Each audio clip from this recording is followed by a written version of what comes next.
Hello everyone. तो आज हम लोग पढ़ने वाले हैं न्यूक्लियर केमिस्ट्री में काइनेटिक्स ऑफ रेडियो एक्टिविटी। ठीक है, तो लास्ट क्लास हमने देख लिया था अल्फ़ा बीटा गामा रेज की प्रॉपर्टीज़, और अगर जो अल्फ़ा या बीटा रेज निकलते हैं किसी भी मॉलिक्यूल या फिर एटम से तो उनका पीरियोडिक टेबल में क्या शिफ्ट होगा, है ना, ग्रुप शिफ्ट। ओके, तो आज हम लोग देखने वाले हैं काइनेटिक्स, यानी कि किस तरीके से या जो स्पीड होगा, है ना, कितनी जल्दी क्या होंगे कोई भी रेडियो एक्टिव सब्सटेंस डीके या डिसइंटीग्रेट हो जाएंगे। ओके, तो जितने भी ऑल रेडियो एक्टिव सब्सटेंस जितने भी हैं सारे के सारे क्या होते हैं, फॉलो करते हैं, मतलब follow first order of kinetics. First order kinetics का वही मतलब है जहाँ पे क्या होता है, half life independent of concentration, या फिर rate equals to k into concentration to the power 1। Okay, तो सपोज यहाँ पे ए से कोई प्रोडक्ट बन रहा है, यानी कि ए कोई पेरेंट न्यूक्लियाई है और प्रोडक्ट में डॉटर न्यूक्लियाई आएंगे। ठीक है, या ए को बोल सकते हैं हम लोग रेडियो एक्टिव एलिमेंट, वही होता है पेरेंट, है ना। रेडियो एक्टिव शॉर्टकट में लिख रहा हूँ R A. Radioactive element बोल सकते हो, सब्सटेंस बोल सकते हो, एटम बोल सकते हो, कुछ भी बोल सकते हो, है ना। बस उनका क्या होना चाहिए, डिसइंटीग्रेशन होना चाहिए न्यूक्लियस का, या फिर अनस्टेबल न्यूक्लियस हो। ठीक है, रेडियो एक्टिव एलिमेंट या एटम, ओके, क्या होते हैं, वो अनस्टेबल होते हैं, जिसके कारण क्या होता है, वो ब्रेक डाउन होते हैं, है ना, डॉटर न्यूक्लियाई में, या फिर उनका न्यूक्लियस ब्रेक होता है। ठीक है, तो वही सेम चीज़ पुरानी वाली चलेंगी जो फर्स्ट ऑर्डर के लिए था, टाइम इक्वल्स टू 0 पे और टाइम इक्वल्स टू टी पे। तो टाइम इक्वल्स टू 0 पे क्या है, एन नॉट मान रहे हैं। एन नॉट अब यहाँ पे क्या होगा, वहाँ पे कंसंट्रेशन हुआ करता था, ए नॉट वगैरह। यहाँ पे एन नॉट का क्या मतलब होगा, initial number of nuclei, initial number of nuclei बोल सकते हो, और एटम बोल सकते हो, यानी वैसे एटम और न्यूक्लियाई जो रेडियो एक्टिव हैं, है ना, या अनस्टेबल हैं, या जिनका डिसइंटीग्रेशन होना है। Okay, t equals to t, यानी एन टी बोलते हैं हम लोग वहाँ पे, है ना, यानी कि किसी भी टाइम टी पे बचा हुआ नंबर ऑफ एटम, वही क्या है, N T. Okay, number of nuclei या number of atom left at any time T. Okay, तो ये हो गया हमारा एन टी। एन टी नहीं, वो गेम वाला नहीं एन टी, ठीक है, ये एन टी अलग है। ओके, तो देखो फिर नेक्स्ट है हमारा रेट लिखने का तरीका, यानी रेट ऑफ यहाँ पे क्या होगा, डीके, क्योंकि एटम ब्रेक हो रहा है या फिर न्यूक्लियाई ब्रेक हो रहा है ना, तो रेट ऑफ डीके बोल सकते हो, और रेट ऑफ डिसइंटीग्रेशन बोल सकते हो, दोनों में से कोई है, बस लिखने का तरीका है। रेट तो रेट ही होता है ना। तो रेट ऑफ डिसइंटीग्रेशन किसी भी टाइम टी पे, है ना, अगर जो हम लोग निकाले एट एनी टाइम टी, तो क्या होगा, वही सिंपल है, फर्स्ट ऑर्डर। तो क्या होगा, अगर जो डिफरेंशियल में लिखे तो minus of d N T upon d t, और इक्वल्स टू यहाँ पे आएगा लैम्डा एन टी। अब देखो वहाँ पे के आता था, है ना, तो के रेट कांस्टेंट होता था, लैम्डा क्या हो जाएगा, डीके कांस्टेंट या डिसइंटीग्रेशन कांस्टेंट। क्लियर है, बस नेम चेंज हो गया है, बाकी सारे जो सारी सेम है, यूनिट्स वगैरह भी क्या होंगे, सेम ही होंगे। तो बस ध्यान रखना ये जो है यहाँ के जैसे होंगे, जैसे वहाँ पे कंसंट्रेशन था तो यहाँ पे नंबर है तो नंबर वाला होगा, है ना, नंबर पर यूनिट टाइम।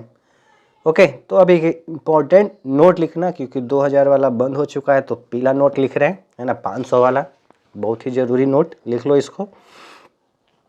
तो जो डीके कांस्टेंट है, तो ये कई सारे लोगों का क्वेश्चन था, यहाँ पे थोड़ा सा ध्यान से समझना, डीके कांस्टेंट क्या है और किस पे डिपेंडेंट है।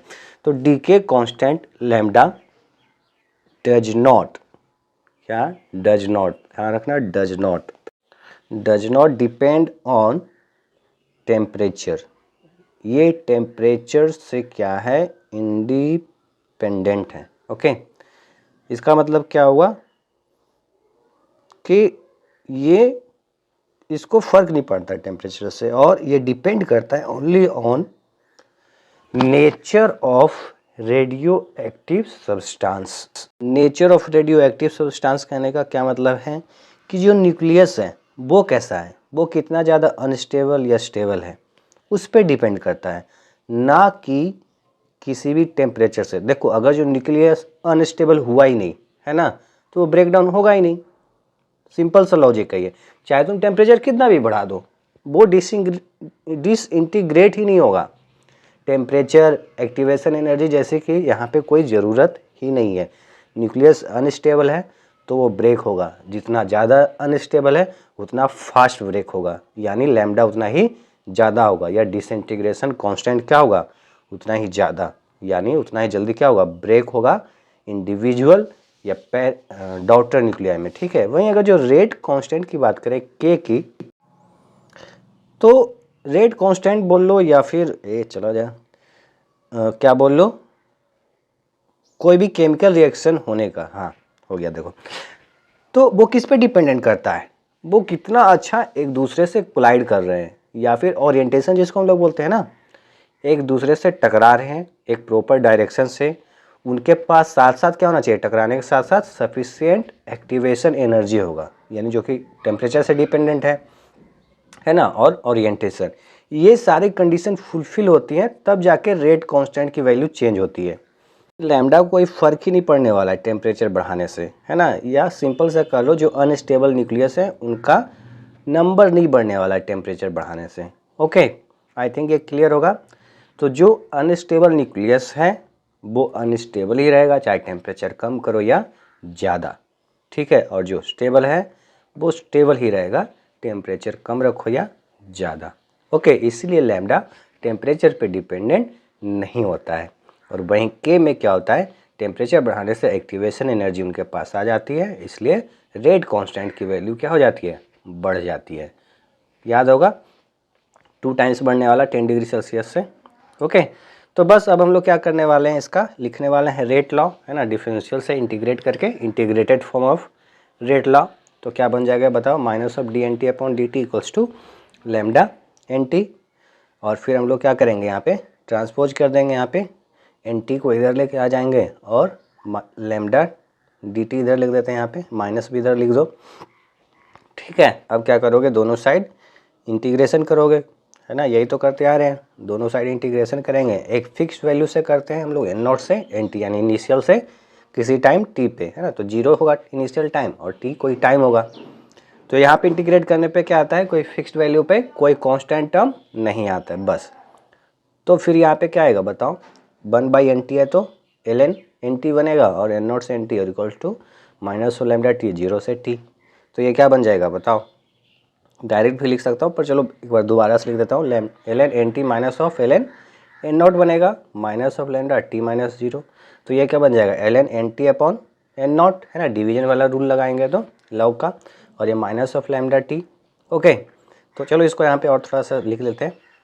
ये क्या लिख सकते हैं हम लोग, ln nt equals to ln n naught, और प्लस नहीं माइनस ऑफ लैम्डा t लिख लेंगे। क्लियर है। और ग्राफ वगैरह हमने काइनेटिक्स में पढ़ाई है तो उसको आप अप्लाई कर लेना, जितना भी ग्राफ है, और इसको लॉग में बदलोगे तो लॉग लिख लोगे, और माइनस ऑफ लैम्डा क्या हो जाएगा, 2.303 t बन जाएगा। ठीक है, इंटू टी। क्लियर होगा आई थिंक ये। और अगर जो यहाँ पे देखें N T upon N nought क्या लिख सकते हैं, E to the power of minus lambda T, है ना, एन टी लॉग लेंगे तो। और अगर जो हम लोग इसको चेंज करना चाहें किसी और फॉर्म में, याद है हम लोग पढ़े थे वहाँ पे फर्स्ट में, N T equals to naught into e to the power of lambda minus lambda t. एक और याद होगा अगर जो आपको, तो हमने लिखा था वहाँ पे, चलो लैम्डा की वैल्यू पहले लिख लेते हैं उसके बाद वो लिखते हैं, 1/2 वाला अगर जो याद हो आपको, है ना, क्या था, याद करो मैं तब तक ये लिख रहा हूँ, lambda t equals to ln n naught minus of ln t लिख सकते हैं ना, यहाँ से लैम्डा की वैल्यू बन जाएगी 1/t ln n naught by N t. तो ln n naught upon N t 1/t हो जाएगा, है ना, ऐसा भी लिख सकते हैं। इसको लॉग में बदलने तो क्या हो जाएगा, 1/2 नहीं नीचे नहीं ऊपर आएगा ना, 1/t नीचे रहेगा, 2.303 log n naught by N t. ये सब आपको आता हुआ लिखना है ना, ज़्यादा कुछ है नहीं। और वहीं टी इक्वल्स टू लिखना चाहें तो क्या हो जाएगा 1/λ ln n0/nt। लॉग में बदलोगे तो फिर से वही 2.303 वाला आएगा, तो लिख लो 2.303 अपॉन लैम्डा लॉग n0/nt। सारा चीज़ पढ़ चुके हो, वही आ रहा है यहाँ पे ना फर्स्ट ऑर्डर में, बस यहाँ पे लैम्डा है और कुछ नहीं, n0 और nt है, a0 at की जगह। याद है t हाफ क्या होता था ln2/k, तो यहाँ पे ln2/λ हो जाएगा, है ना। परसेंटेज वाला सब कुछ वही लगेगा और t हाफ इक्वल्स टू क्या बन जाएगा 0.693 अपॉन लैम्डा। याद है ना, याद नहीं तो भी याद आ गया होगा। एक यहाँ नया टर्म देखने वाले हम लोग, एवरेज लाइफ। क्या होता है एवरेज लाइफ? तो जो टाइम टेकन होता है ना 1/λ के इक्वल्स जो आएगा वही क्या होता है एवरेज लाइफ। अभी देखो पता चलेगा एवरेज लाइफ क्या है 1/λ, यानी 1.44 टाइम्स ऑफ टी हाफ में जितना डिसइंटीग्रेशन होगा उसी को हम लोग क्या बोलते हैं एवरेज लाइफ। ठीक है, यानी किसी भी पार्टिकल का जो लाइफ है ना, मैक्सिमम जो हमें दिख पाएगा, है ना, उसके पहले का लाइफ, एवरेज लाइफ ऐसा बोल सकते हो। तो ये क्या बन जाएगा, देखो ये तो पता है 1/λ को 0.693 इंटू टी हाफ लिख सकते हो और वही वैल्यू मल्टीप्लाई होकर क्या बन जाएगा 1.44 इंटू टी हाफ। और ये वाला फॉर्मूला जो मैं बोल रहा था इसको याद रखना, एन टी इक्वल्स टू क्या होता है n0 1/2 to the power n। n क्या होता है multiple of half life. Half life का मतलब क्या है कि उस टी हाफ है उसका कितना दुगना या उससे कितना डिवीजन में कम है, वही क्या है multiple of half life. Okay, average life को थोड़ा सा और समझते हैं, मतलब कितना परसेंटेज डिके बोल सकते हो या फिर कितना अमाउंट ऑफ बचा हुआ होगा। ठीक है, तो एवरेज लाइफ का टाइम क्या था 1/λ। ठीक है, तो परसेंटेज डिके कितना हुआ या फिर बोल सकते हैं परसेंटेज लेफ्ट कितना है, तो दोनों को हम लोग निकालते हैं फॉर्मूले से। ठीक है, तो लेफ्ट बोलो या फिर कितना डीके हुआ, तो N T equals to n0 e to the power of -λ t हमने फॉर्मूला पढ़ा था, और t इक्वल्स टू क्या है यहाँ पे 1/λ है ना, उसको हम लोग वैल्यू को यहाँ पे रखेंगे n0 into e to the power of -λ। चलो यहाँ पे लिख देता हूँ पहले, तो 1/λ, लैम्डा से लैम्डा कैंसिल हो गया, एन टी इक्वल्स टू क्या हो गया n0 e to the power of -1। तो ये क्या बन गया n0 डिवाइडेड बाई ई भी लिख सकते हैं इसको, है ना। तो ये जो वैल्यू आते हैं 0.3679 n0 हो जाएगा, है ना। अब अगर जो परसेंटेज में इसको कन्वर्ट करोगे तो क्या हो जाएगा डिवाइडेड बाई n0 कर दोगे इसको, है ना। तो पहले इसको लिख देता हूँ, एन टी की वैल्यू क्या आई, यानी लेफ्ट कितना बचा हुआ है हमारे पास 0.3679 n0। परसेंटेज लेफ्ट की बात करें तो सिर्फ क्या करोगे इसको 100 से मल्टीप्लाई, तो क्या बन जाएगा 36.79% बोल सकते हो या 36.8 भी बोल सकते हो इसको। ओके, तो परसेंटेज डीके कितना होगा, क्या करोगे 100 में माइनस कर लोगे इसको, है ना। तो डायरेक्ट आंसर मिल जाएगा तुम्हें, कितना आ जाएगा ये, तो परसेंटेज डीके क्या हो जाएगा, माइनस करोगे तो 63.21%। 63.2 भी लिख सकते हो ना, 36.8 लिखोगे तो, यानी ये इतना क्या हुआ खत्म हुआ और इतना क्या है बचा हुआ।